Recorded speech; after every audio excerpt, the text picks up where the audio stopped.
بسم اللہ الرحمن الرحیم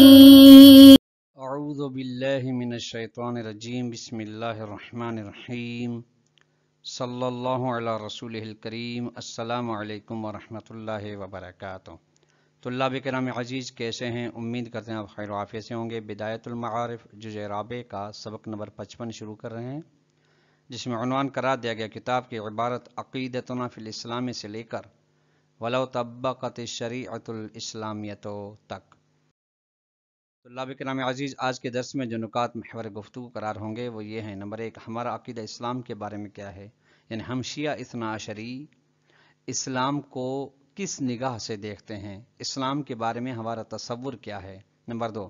اسلام کے جامع اور اکمل ہونے کی وضاحت کی جائے گی کہ اسلام جامع ہے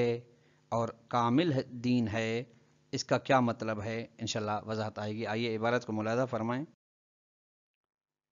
بارہ مظفر فرماتے ہیں عقیدتنا فی الاسلام، اسلام کے بارے میں ہمارا عقیدہ شیعہ اثنا عشری یہ ہے کہ نعتقد ان الدین عند اللہ هو الاسلام،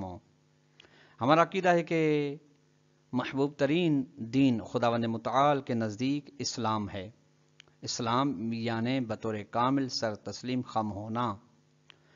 اگرچہ طلاب کرام عزیز غور فرمائیے گا، اس آیت میں جو اسلام ہے لغوی معنی میں ہے، ان الدین عند اللہ الاسلام والی میں، اور وہ اسلام کیا ہے؟ وہ اسلام یہ کہ الشریعۃ الالہیۃ الحقۃ التی ہی خاتمۃ الشرائع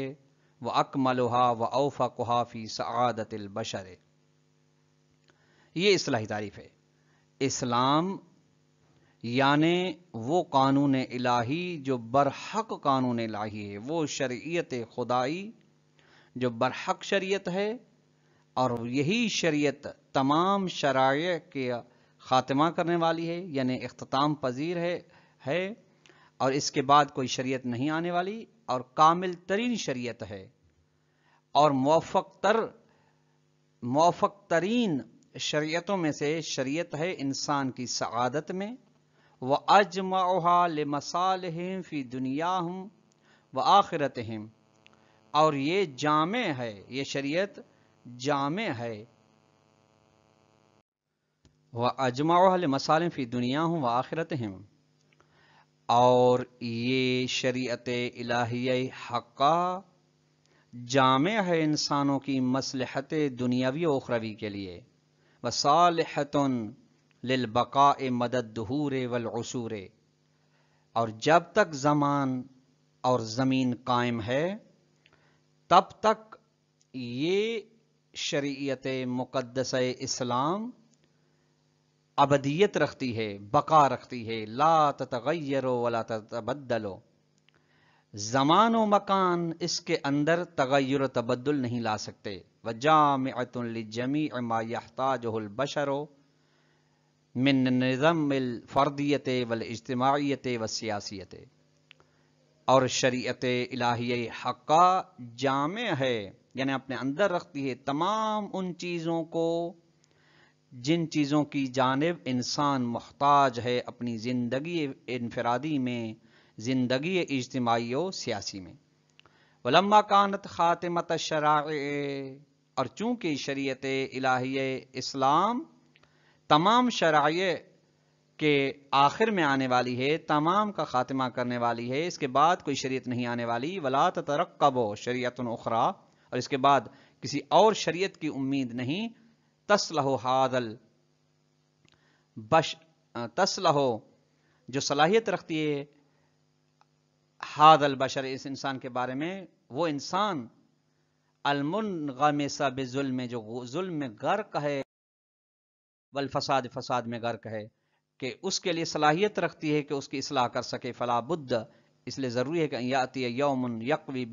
فیہ الدین الاسلامی، کہ ایسا دن آئے، ایسا وقت آئے، ایسا مرحلہ آئے جس میں یہ دین مبین اسلام یعنی شریعت اسلامی حق اپنی مضبوطی کے مرحلے تک پہنچ جائے، اس کی طاقت کا اظہار ہو، فَيَشْمُلُ الْمَعْمُورَةَ بِعَدْلِهِ وَقَوَانِنِهِ،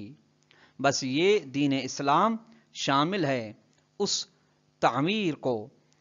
اس تجدید کو جو عدل و انصاف و قوانین الہی کے ساتھ ہوگی۔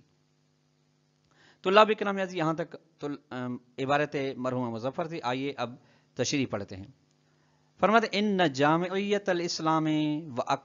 اکمالیتہ واضحۃ لمن راجع القرآن الکریم و روایات الواردۃ عن النبی و اہل بیتہ علیہ السلام۔ اسلام کا جامع ہونا اور اکمل ہونا یہ ایک واضح سی بات ہے، اور اس شخص کے لیے جو قرآن کی طرف رجوع کرتا ہے اور ان روایات کی جانب رجوع کرتا ہے جو نبی اکرم صلی اللہ علیہ وسلم یا ان کے اہل بیت علیہ السلام کی جانب سے آئی ہیں اسلام کے بارے میں۔ فَإِنَّهُمَا يَحْتَوِيَانِ الْكُلِّيَّاتِ الْأَسَاسِيَّةَ الَّتِي تَقْدِرُ عَلَى بَيَانِ حَاجَاتِ النَّاسِ فِي جَمِيعِ أُمُورِهِمْ۔ یہ دونوں یعنی قرآن و اہل بیت علیہ السلام، قرآن و روایات کے اندر موجود ہیں بنیادی اور اساسی کلیات، جن کے اندر یہ قدرت پائی جاتی ہے، صلاحیت رکھتی ہیں یہ کلیات کہ انسان کی تمام ضروریات کو بیان کر سکیں تمام مسائل میں، چاہے من الاعتقادات مسائل اعتقادی ہوں، اعتقادات میں جو انسان کی ضرورت ہے اس کو بیان کرنے پر یہ قدرت رکھتی ہیں کلیات، والاخلاقیات والسیاسیات والاجتماعیات والمعاملات والآداب والسنن وغیرہ۔ اور ان کلیات اساسی کے اندر انسان کی احتیاج اخلاقی و سیاسی و اجتماعی معاملات و آداب و سنن و مستحبات تمام پائے جاتے ہیں۔ کما مرت الاشارۃ الی اعتراف فحول فن الفلسفۃ، جس طریقے سے اشارہ گزر گیا ہے کہ بزرگان فن فلسفہ کے بزرگان نے اعتراف کیا ہے کہ باکمالیت ما فی اصول الاسلامیت فی مسائل التوحید، کہ مسائل توحید میں اسلام کے اندر، شریعت اسلام کے اندر کامل ترین باتیں پائی جاتی ہیں، بحیث ایسی باتیں کامل ترین کہ لم تبلغہ العقول الا بعد القرون العدیدۃ، کہ ان مسائل توحید تک عقول انسانی نہیں پہنچ سکے سوائے کافی صدیاں گزرنے کے بعد، اگر پہنچیں تو صدیاں گزرنے کے بعد، وگرنہ یہ خود اسلام کی ایجاد ہے کہ مسائل توحید کے اندر اس نے تجدید کی ہے، اختراع کیا ہے، ایسی چیزیں بیان کی ہیں جہاں تک بدون امداد شرعیت انسانی عقول نہیں پہنچ سکتی تھی۔ وہکذا فی الفقہ وغیرہ، یہ اعتقادی مسائل میں ہے، اعتقادی مسائل کا فقہ، اخلاقیات، ان کے اندر بھی ایسی چیزیں ہیں کہ انسانی عقول ان تک نہیں پہنچ سکتا تھا۔ قال الفاضل الشعرانی قدس سر، فاضل الشعرانی فرماتے ہیں لیس فقہ الاسلام ناقصا، فقہ اسلامی، تفقہ اسلامی ناقص نہیں ہے، اس میں کمبود کسی قسم کی نہیں، بل لنا کلیات یمکن استخراج حکم المسائل مستحدثۃ منہا فی کل عصر و زمان، بلکہ ہمارے پاس کلیات پائی جاتی ہیں، کلیات سے ممکن ہے ہمارے لیے ہر دور کے لحاظ سے، ہر زمان و مکان کے لحاظ سے جو جدید مسائل آئیں گے ان کلیات سے ان مسائل جدیدہ کا استخراج کیا جا سکتا ہے ہر زمانے میں۔ وہذا امر رائج من زمان شیخ طوسی الی زماننا ھذا، اور یہ روش چلی آ رہی ہے شیخ طوسی کے زمانے سے لے کر ابھی تک۔ وَلَعَلَّ مَسَائِلَ تحریر العلامت تقرب من 40,000، شاید علامہ کی تحریر کے جو مسائل ہیں وہ 40,000 کے قریب ہیں، یعنی جو اس نے استخراج کیے ہیں، وہی اور یہ 40,000 مسائل تستخرج من 2,000 اور 3,000 من المنصوصات، 2,000 یا 3,000 روایات سے اخذ کیے گئے ہیں، استخراج کیے گئے ہیں۔ اور یہ کیسے؟ چونکہ روایت کے اندر کلیات ہیں، ان کلیات سے جو مسائل نکالے گئے وہ یہ 4,000 بنے کم از کم۔ آپ یہ بات ملاحظہ فرما سکتے ہیں راہ سعادت کتاب صفحہ نمبر 214 پہ۔ وَأَيْضًا الاخلاق الاسلامیہ، اسی طرح یعنی فقہ و عقائد کے علاوہ اخلاق اسلامی بھی ہے۔ اخلاق اسلامی، اخلاق الاسلامیہ فاق الاخلاق اليونانیت وغیرہ، اخلاق اسلامی بلندی و شانیت رکھتا ہے اخلاق یونانی و غیر یونانی پر، لأنه چونکہ مضاف الی کونہ مبنی للوظائف الاجتماعیت والفردیت تخلق بالاخلاق الحسنۃ والاعتدال فیہا، چونکہ اس کے علاوہ یہ کہ اخلاق اسلامی کے اندر یہ ہے کہ موقوف ہے اس پر کہ انسان کے اوپر اجتماعی و انفرادی ذمہ داریاں آتی ہیں، اور انسان متصف ہوتا ہے اخلاق کے ساتھ اور میانہ روی اختیار کرتا ہے. یہ اس کے ساتھ یوجہ الانسان،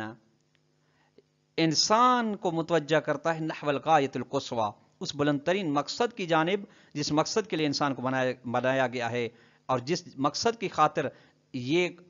قوانین شرعی بھیجے گئے ہیں، وہ القرب الی اللہ تعالی، اور انتہائی مقصد یہ ہے کہ خداوند متعال کے قریب ہو جائے انسان. وبالجملۃ خلاصہ یہ کہ کلما زاد عمر الاسلام، جتنا اسلام کی عمر بڑھتی ہے، وقت گزرتا ہے، ازداد نورا و ظہورا، اتنی اسلام کی نورانیت میں اضافہ ہوتا ہے. ومن نظر فی محتوى القرآن والاصول الاسلامیۃ الواصلۃ الینا من طریق اہل البیت علیہ السلام، جو بھی غور و فکر رکھتا ہے قرآن کے محتوا کے اندر، معانی و مفاہیم کے اندر، اور ان اسلامی بنیادی باتوں کے اندر جو ہم تک پہنچی اہل بیت علیہ السلام کے ذریعے سے، تو وہ شخص اعترف بعظمتہ، عظمت اسلام کا اعتراف کرتا ہے، وخضع فی ساحتہ، اور اسلام کے سامنے وہ سر تسلیم خم ہو جاتا ہے. الا ان یکن معاندا، سوائے یہ کہ وہ اناد رکھتا ہو اسلام کے پیغام رسانے والوں کے ساتھ، اسلام کے ساتھ، محتویات اسلام کے ساتھ، تو پھر وہ اعتراف کبھی بھی نہیں کرے گا عظمت اسلام کا. چونکہ لیس مکتب من المکاتب بمثل مکتب الاسلامی، چونکہ مکتب اسلام کی مانند کوئی بھی مکتب نہ آیا ہے، نہ آ سکتا ہے. کس چیز میں؟ فی الغناء والاحتواء لجمیع ما یحتاج الناس الیہ، وفی الاقومیت والاتقان، بے نیازی اس بات میں کہ اسلام کے اندر تمام وہ چیزیں موجود ہیں جس کی جانب انسان محتاج ہے، اور جتنی مضبوطیت اتقان اسلام کی تعلیمات میں پایا جاتا ہے، دیگر مکاتب کی تعلیمات میں اتقان نہیں پایا جاتا. ھذا حقیقت واضحۃ بل ضروریۃ، یہ واضح سی حقیقت ہے بلکہ بدیہی حقیقت ہے. لکل من اطلع علی محتوى الاسلام، ہر اس شخص کے لیے جو تعلیمات اسلامی سے آگاہ ہے. ولے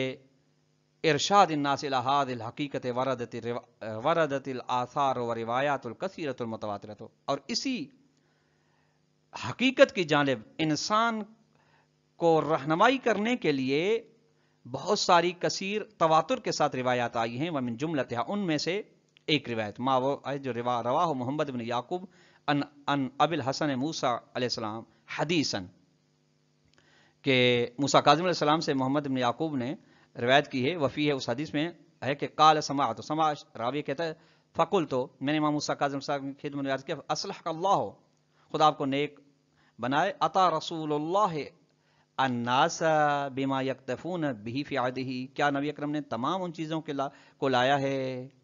جو لوگوں کے لیے اسی زمانے میں کافی تھیں؟ قال، امام حسن فرمایا نعم، بالکل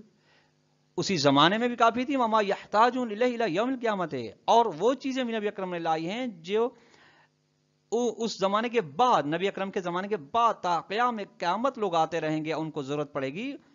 وہ چیزیں بھی نبی اکرم نے لائی ہیں. فقلت، میں نے عرض کیا فزع من ذلک شیء، تمام چیزیں نبی اکرم نے لائی، کیا ان میں سے کوئی چیز رہ گئی، ضائع ہو گئی؟ فقال، امام حسن فرمایا لا، نہیں، بلکہ ہوا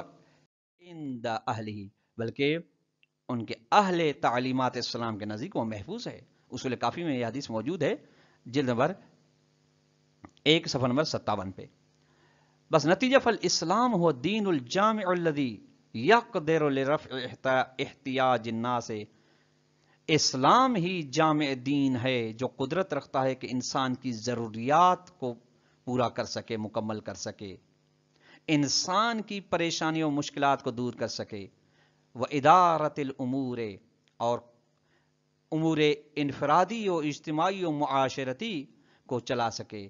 وسوق الناس نحو سعادتہم الدنیویت والاخرویت،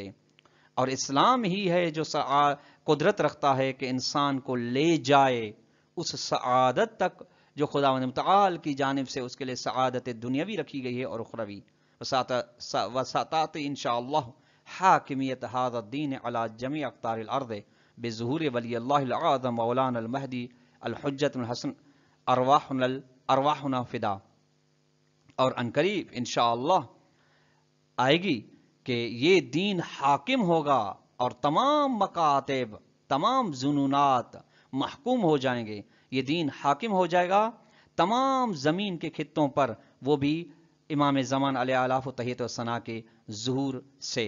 وَلَعَلَّ نَظَرَ الْمُصَنِّفِ فِي قَوْلِهِ، شاید مصنف کی نگاہ اس جو قول متن مصنف میں تھی کہ فَلَا بُدَّ أَن يَأْتِي يَوْمٌ يَقْوِي فِيهِ الْخَلْقُ، کہ ایسے دن کا ہونا ضروری جس دن میں اسلام کی طاقت کا اظہار ہو سکے، اور وہی اسی دن کا نام ہے وہ دن جس میں امام زمان علیہ السلام کا ظہور ہوگا. الی ذالک، شاید اسی بات کی جانب اشارہ فتدبر جیدن، آپ اس کے بارے میں غور و فکر کریں. طلاب کرام عزیز، آج کا درس اپنے اختتام کو پہنچا. اگر ہم سوال دینا چاہیں تو سوال نمبر یہ ہے کہ اسلام کے بارے میں ہمارا عقیدہ کیا ہے، اس کو اختصار کے ساتھ بیان کریں. نمبر 2 یہ ہے کہ اسلام کے اکمل و جامع ہونے کے بارے میں فاضل شعرانی کا نظریہ کیا ہے، اس کو بھی بیان کریں. والسلام علیکم ورحمۃ اللہ وبرکاتہ.